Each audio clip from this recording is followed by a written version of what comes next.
Hello दोस्तों, स्वागत है आपका हमारे चैनल पर। आज हम सीखने वाले हैं डार्ट के बेसिक्स जो हर फ्लटर डेवलपर के लिए बहुत ही ज़रूरी है। इस वीडियो में हम देखेंगे कि डार्ट में हम वेरिएबल्स कैसे डिक्लेयर करते हैं। ओके। सो ये है डार्ट पैड। डार्ट पैड एक ऑनलाइन टूल है जहाँ पर आप बिना कुछ इंस्टॉल किए भी डार्ट को लिख और रन कर सकते हैं। ये बिगिनर्स है जो भी उनके लिए प्रैक्टिस करने का सबसे आसान तरीका है। ओके।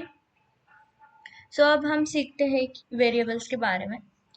वेरिएबल्स एक कंटेनर होता है जिसमें हम डेटा स्टोर करके रखते हैं जैसे और वेरिएबल्स डिक्लेयर करने के भी डार्ट में अलग अलग तरीके हैं जो अब हम देखने वाले हैं। ओके। जब भी हमें डार्ट में कोई भी वेरिएबल डिक्लेयर करना होता है तो बेसिकली तीन टाइप से हम कोई भी वेरिएबल जो है वो डार्ट में डिक्लेयर कर सकते हैं। तो हम देखेंगे फर्स्ट तरीका जिसमें कि हम डायरेक्टली उसको बता देते हैं कि इस वेरिएबल का टाइप क्या है। फॉर एग्जांपल इस तरीके को कहते हैं एक्सप्लिसिट डेटा टाइप।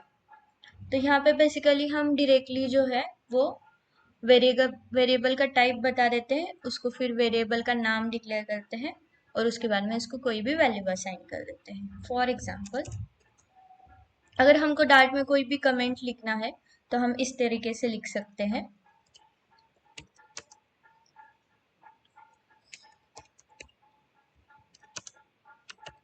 तो यहाँ पे बेसिकली क्या होता है, हम उस वेरिएबल का टाइप है वो लिख देते हैं। फॉर एग्जांपल अगर मुझे एज डिफाइन करना है तो मैं यहाँ पे लिख दूंगी इंट, फिर वेरिएबल का नाम इज इक्वल टू उसकी जो भी वैल्यू है वो उसको मैं असाइन कर लूँगी। ठीक है। तो ये होगा एक तरीका वेरिएबल असाइन करने का। ठीक है। अब हम देखते हैं कि दूसरा तरीका क्या है। दूसरा तरीका है यूजिंग वैर, मतलब हम वैर कीवर्ड का यूज करके भी डार्ट में वेरिएबल डिक्लेयर कर सकते हैं। जब भी हम वैर यूज करते हैं तो डार्ट ऑटोमेटिकली उसका जो टाइप है वो डिटेक्ट करता है अकॉर्डिंग टू आपने उसको वैल्यू कौन सी असाइन की है। अगर आपने उसको वैल्यू स्ट्रिंग टाइप की है तो वेरिएबल का टाइप है वो भी स्ट्रिंग हो जाएगा, और अगर इंट की है तो उस वेरिएबल का टाइप जो है वो भी इंट हो जाएगा। फॉर एग्जाम्पल अगर मुझे कोई भी डिक्लेयर वेरिएबल जो है वो वैर यूज करके डिक्लेयर करना है तो मैं कैसे करूंगी, मैं लिखूंगी वैर, उसके बाद में वेरिएबल का नाम लिखूंगी और उसको जो है वो कोई भी वैल्यू असाइन कर दूंगी। तो इस तरीके से मैंने ये वेरिएबल जो है यूजिंग वैर डिक्लेयर किया है।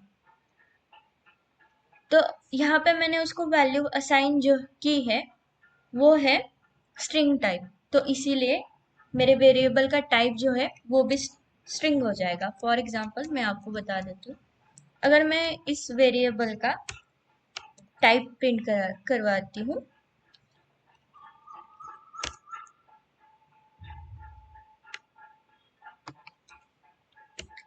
तो यहाँ पे जब भी मैं उसका टाइप प्रिंट करवाऊंगी तो वो मुझे आउटपुट जो है वो स्ट्रिंग टाइप देगा।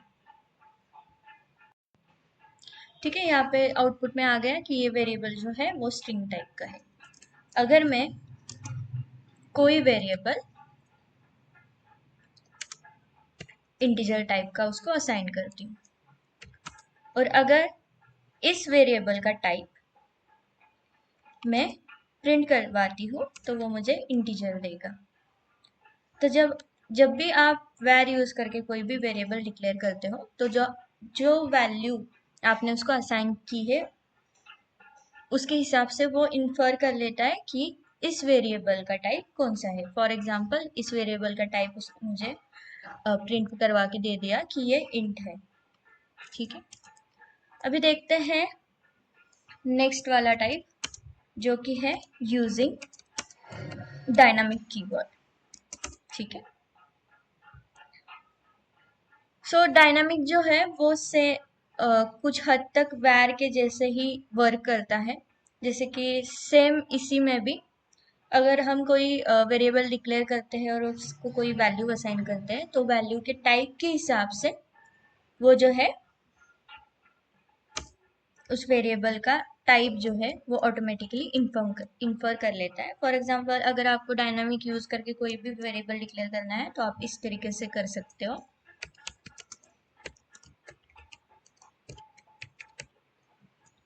ओके, और मैंने डायनामिक यूज करके ये वाला वेरिएबल डिक्लेयर किया। पर इसमें बेसिक डिफरेंस जो है वैर और डायनामिक यूज करने में वो ये है कि वैर जो है उस वैर में अगर आप वैर की वैल्यू चेंज कर रहे हो तो आप उसका टाइप नहीं बदल सकते। इसका टाइप जो है वो फिक्स हो जाता है। फॉर एग्जाम्पल अगर मैंने कोई वेरिएबल टाइप किया है नेम, उसको मैंने वैल्यू असाइन कर दी है ऑफ टाइप स्ट्रिंग, और अगर मैं इस वेरिएबल को जाकर एक इंटीजर वैल्यू असाइन करने का ट्राई करती हूँ तो ये डार्ट में अलाउड नहीं है, क्योंकि अगर वैर जो वेरिएबल है उसको अगर आप जो इनिशियली वैल्यू असाइन करोगे उसी के हिसाब से वो उसका टाइप ऑटोमेटिकली डिटेक्ट कर लेगा। फॉर एग्जाम्पल इसका स्ट्रिंग है और अगर आप वैल्यू उसकी चेंज कर रहे हो तो आप उसकी वैल्यू चेंज करते वक्त स्ट्रिंग टाइप की ही वैल्यू दे सकते हो, उसका जो वेरिएबल का टाइप है वो चेंज नहीं कर सकते हो। फॉर एग्जाम्पल यहाँ पर अगर मैं उसको ट्राई करूंगी इंटीजर वैल्यू सेट करने की तो वो मुझे एरर दे देगा और एरर में कहेगा value of type int can be assign to a variable type string. ठीक है, पर अगर मैं यहाँ पे कोई स्ट्रिंग वैल्यू उसको असाइन करने का ट्राई करती हूँ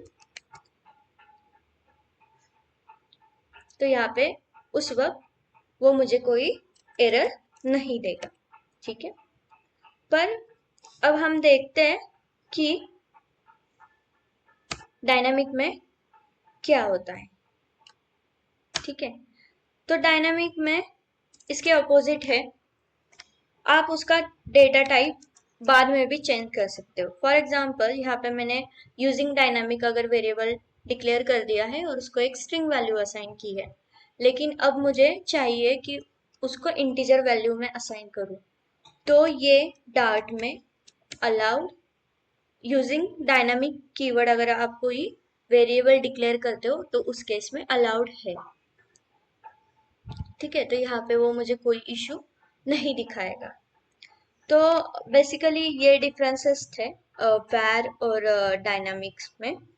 सो वैर में जो टाइप होता है वो आप जो इनिशियल वैल्यू आपको जो असाइन कर देते हो उसी से वो उसका टाइप जो है वो डिसाइड करता है और बाद में उसका टाइप जो है वो आप चेंज नहीं कर सकते। जबकि डायनामिक में जो है जो आपका टाइप है वो भी आप चेंज कर सकते हो, उसकी वैल्यू जो है उस हिसाब से वो चेंज हो जाता है। वो अलाउड है जब आप डायनामिक यूज करके जो है कीवर्ड डिफाइन करते हो। ओके, तो ठीक है, आज के वीडियो में इतना ही। मिलते हैं नेक्स्ट वीडियो में। Thank you.